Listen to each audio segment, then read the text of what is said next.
Brandon Miller making his debut over here in the Dodge Dart on the left side of the racetrack. That's Fernando Cuadra, just completed the burnout.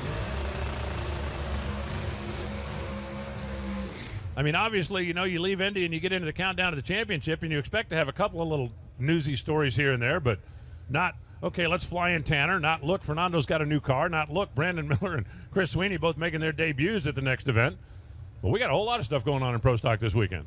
Yeah, it's the first race of the countdown. Whoa. Everybody, wow, did you see that, Al? I did. What happened? That's why I said, whoa. What happened?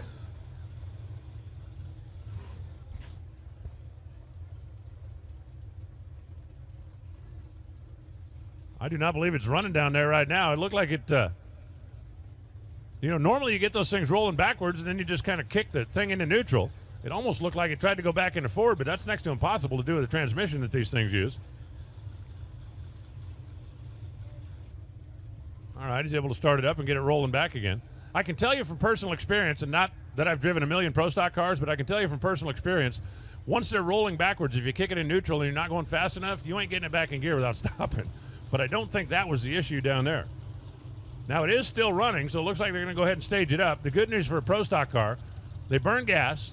They do have a radiator. So it is not like a critical thing. In a nitro car, if you hold somebody up 30 seconds, that's a big deal. In a Pro Stock car, it's not that big a deal. And you can tell by it, looking at Fernando's guys, they're not panicked, they're not worried, they're not anything. They're going down, go ahead, take your time. Let's make it happen. So Fernando Cuadra Sr. driving the former Bo Butner mobile out of Elite Performance, and Brandon Miller making his Pro Stock debut with a Hemi car, the Dodge Dart.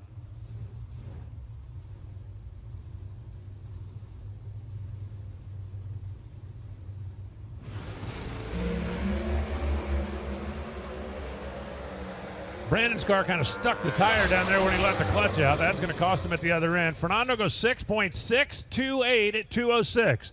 The bump was 6.628 at 208. By speed, Alan Przenski stays on the bump. Fernando Cuadra misses a 694 to 199 miles an hour for Brandon Miller, and it's really just all part of the learning curve. Now, he did make a couple of runs. He did have to get a license before he could come in here and make his debut, but it's a little bit of a different deal when you pull up and it's for real, and there's a car in the other lane.